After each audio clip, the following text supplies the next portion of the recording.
Hello and welcome to Spectrum TV News at 12. I am Francis Oyima Edet, coming to you live from Uyo, the capital city of Akwa Ibom State.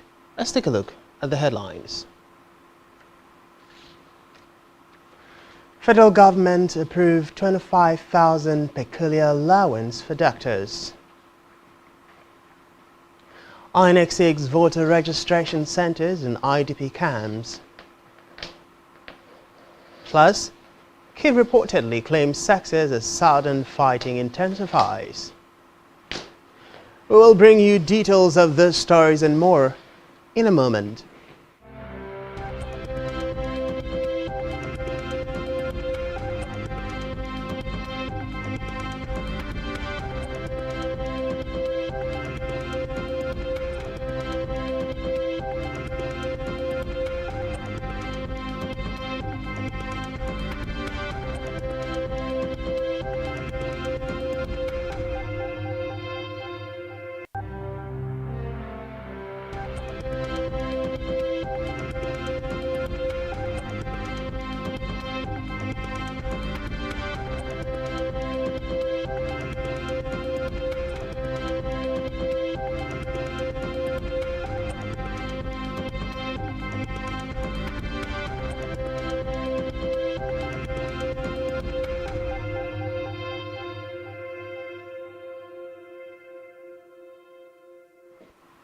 Many thanks for joining us. We begin this afternoon from the national scene where the federal government has approved the payment of 25,000 naira of peculiar allowance for medical and dental doctors in hospitals, medical centers and clinics in the Federal Republic of Service. This was disclosed in a letter signed by the Chairman and Chief Executive Officer of the Commission, Ekpo Nta. Reports say that the release of this circular regarding the allowance may not be unconnected to the ongoing indefinite strike embarked on by members of the Nigerian Association of Resident Doctors. Meanwhile, the president of the National Association of Resident Doctors, Dr. Emeka Oji, in a recent interview with Newsman, said doctors were demanding about 500% salary increase from the government.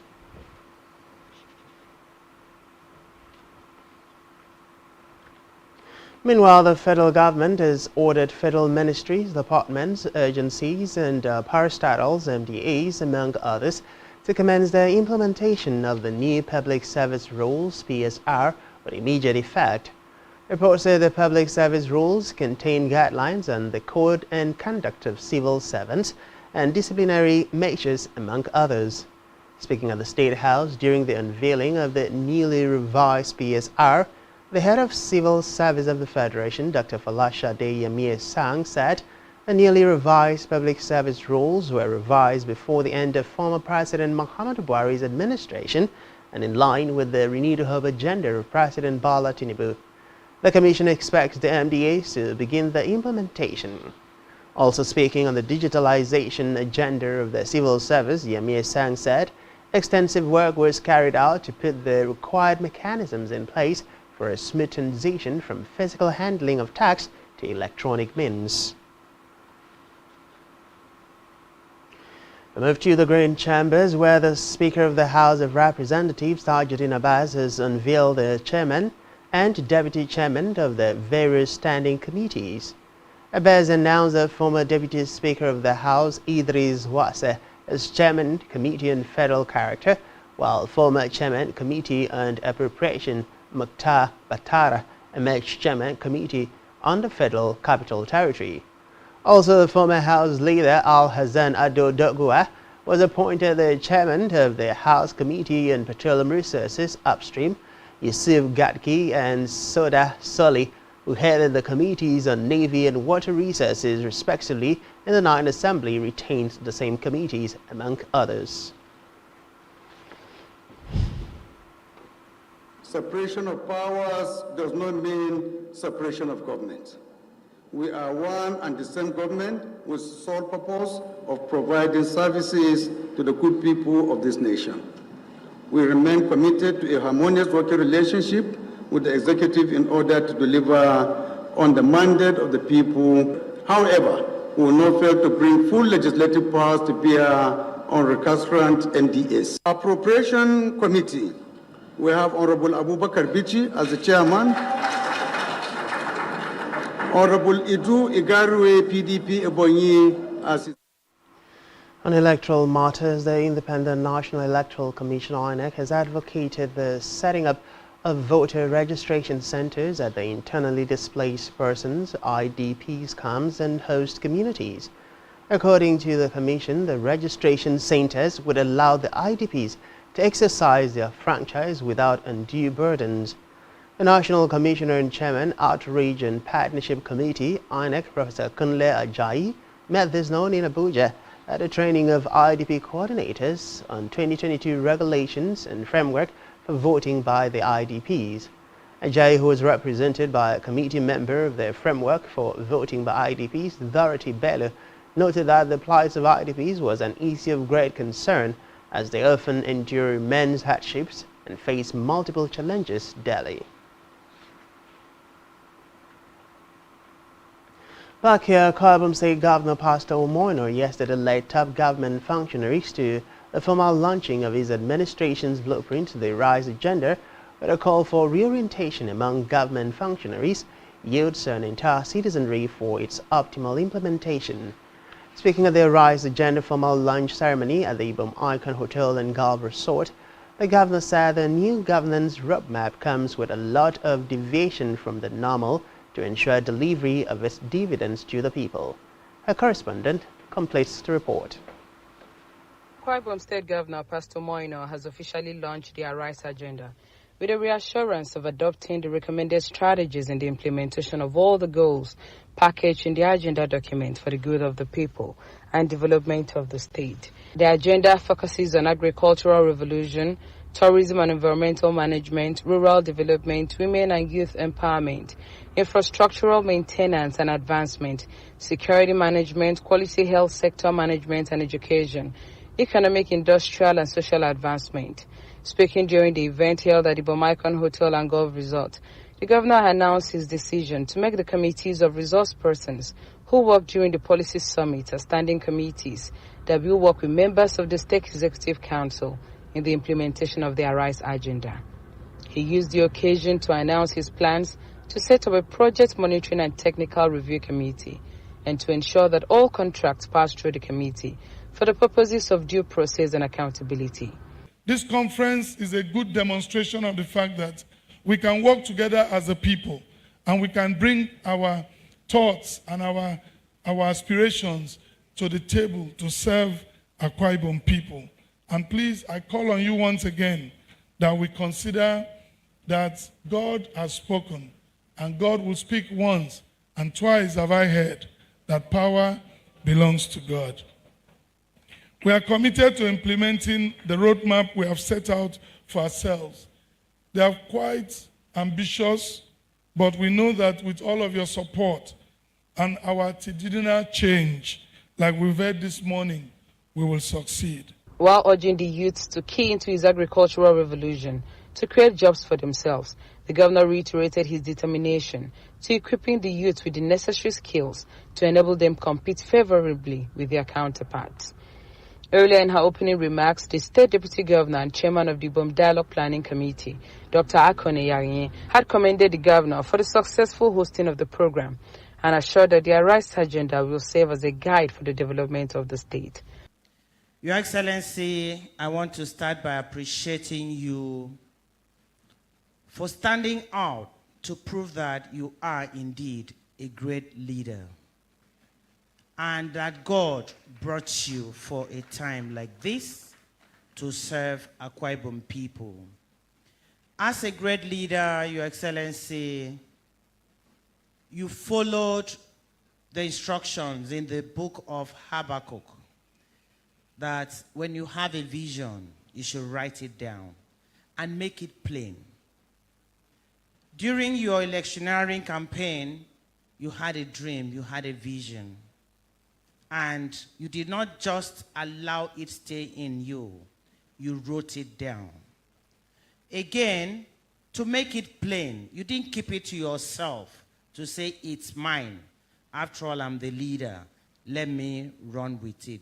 You made it plain by gathering experts by gathering sons and daughters of Akwa Ibom State, but also stretching out to pick a few experts from outside the state to come and go through the vision, do their own contributions to enable us, enable you, come out with a vision that will not be only yours, but that of the people of Akwa Ibom State. To this, sir, I want to say thank you very, very much for allowing God to lead you.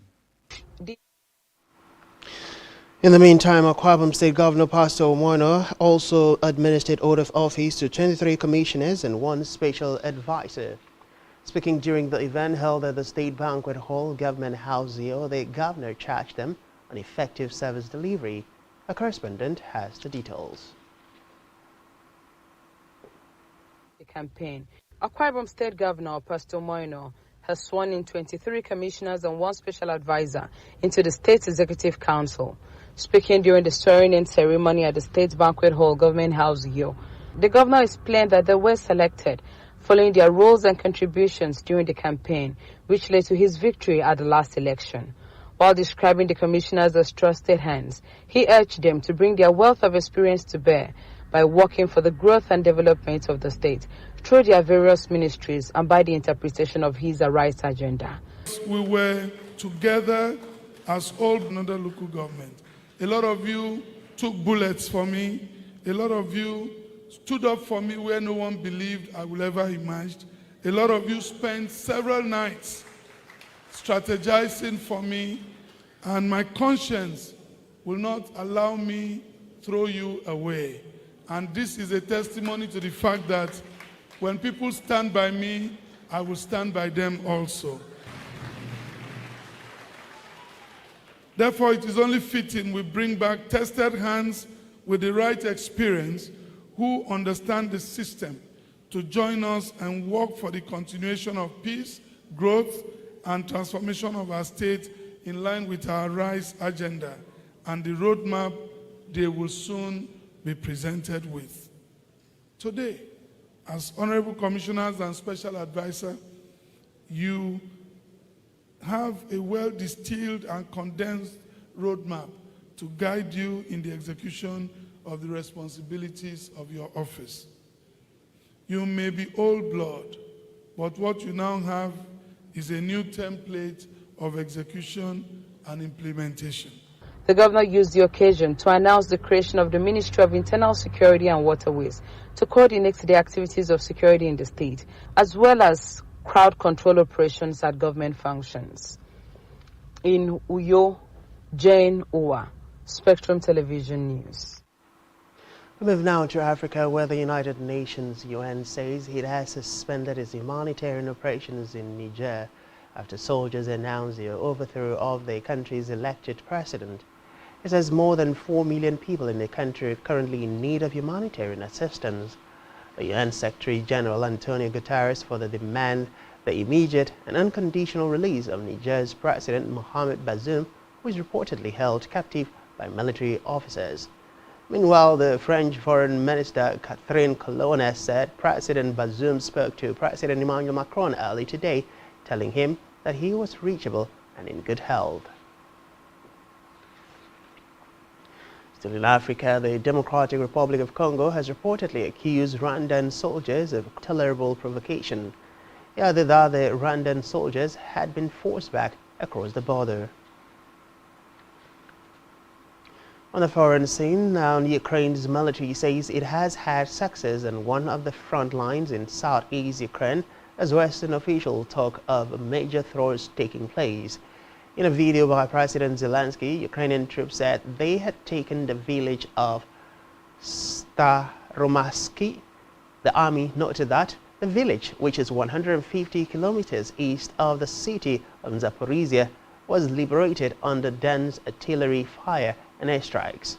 Meanwhile, Ukraine has not confirmed that it has beefed up its counteroffensive.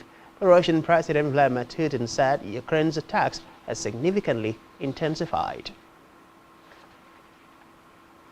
Still on the foreign scene, United Nations and European Union monitors had said that July is set to be the hottest month in recorded history and likely unprecedented for thousands of years, warning that it is a test of the world's climate future.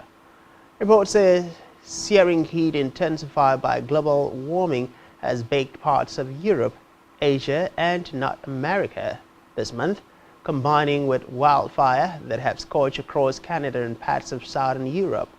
The UN chief Antonio Guterres, while commenting on the heat wave, said the era of global warming has ended and the era of global boiling has arrived. Meanwhile, the director of C3S, Carlo Bontempo, said the temperatures in the period had been remarkable, with an anomaly so large that scientists are confident that the record has been shattered even before the end of the month. And still to come in the news, federal government urges Super Falcons not to rest on their oars. To stay with us.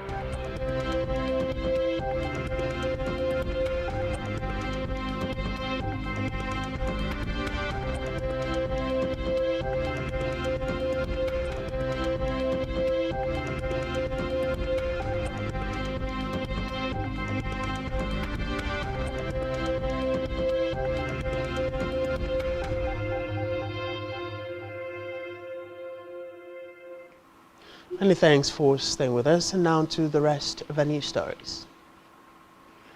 On the business news, the Nigeria-British Chamber of Commerce (NBCC) has reiterated its commitment to attract investment from the United Kingdom to Nigeria. The newly elected president of the chamber, Ray Atali, stated this during his acceptance speech at the NBCC 44th Annual General Meeting. Atali promised that the executives of the chamber would work hard to take NBCC to new heights. According to him, his plan of action would be premised on building upon the efforts of the predecessors. Still in business, the Corporate Affairs Commission (CAC) has said it will remove 100,000 registered companies from its database. The Registrar General and Chief Executive Officer CAC, Garba Abubakar, disclosed this during a training on the use of the Beneficial Ownership Register in Lagos. Abubakar said CAC steps of enforcement of the 100,000 companies to go off its register for failure to file an annual return in the last 10 years. According to him, the Commission would send notice of striking off to the affected companies before embarking on the action, as enshrined in Section 692 of the CAMA 2020. The registrar, while explaining that the companies were entitled to be relisted after payment of their outstanding debt, advised them to ensure timely payment of the annual returns to avoid being struck off. To held now, where Kwara State Government has commenced the administration of house-to-house seasonal malaria chemo prevention (SMC) to children between the age of 3 to 59 months. Inaugurating the SMC, the wife of the governor, Olufolake Abdul-Razaz, explained that the campaign is a significant step towards the reduction of malaria amongst the children in the state. She stated that the support of the government and the National Malaria Elimination Program, and SMC, has the potential to save lives and improve the health of children in the state. Reports say the SMC is the intermittent administration of full anti-malarial medicine during the malaria season to prevent illness. Still in hell, the registered nutritionist Odunayo Babatunde has advised the federal government to intensify nutrition education in all government hospitals to help reduce malnutrition cases in the country. A food expert noted that there is a need for the promotion of homegrown foods alongside the provision of fortified food items, especially for pregnant women and nursing mothers. She noted that about 19.8 million children are malnourished and about 70% of children under the age of 5 are anemic, adding that child nutrition is core to human capital development in Nigeria. To support now where the federal government of Nigeria, under the leadership of President Bola Ahmed Tinubu, has urged Nigeria's Super Falcons not to rest on their oars after beating Australia 3-2 in yesterday's group stage tie. The Permanent Secretary, Federal Ministry of Sports and Youth Development, Ismaila Abubakar, made the demands in a statement issued by his Director, Press, Mohammed Manga, in Abuja. Abubakar also commended the Super Falcons for putting up a brilliant performance to defeat co-host Australia in Brisbane and urged Randy Waldrum's side to give their 100% best in their next game, adding that Nigerians are solidly behind them. Still in sports, Barcelona have been provisionally cleared to play in the 2023-2024 Champions League amid a UEFA investigation into allegations the club made payments to a referee's chief. Recall that in March, European football's governing body confirmed it was looking into claims of payments made by Barcelona for favorable refereeing decisions. Reports say that while Barcelona have been allowed in Europe, UEFA reserved the right to punish the club in the future. Under entertainment news, Rizal, a talented artist known for his entrepreneurial spirit and deep appreciation for African original arts and culture, has released his anticipated new single, Like a Normal Thing. This captivating love song serves as Rizal's first single released of the year, following the successful debut of his album, Yoke of Africa, featuring a diverse range of artists. Reports say Like a Normal Thing is a soul-stirring track that delves into the beauty of love and the significance of expressing care. Still in entertainment, Nigerian singer and songwriter Timi Dakolo is set to give his fans a live experience with the chorus leader live, All the Things I Did to Say, at Terra Culture Lagos on August 20, 2023, after 16 years of releasing breathtaking classical masterpieces.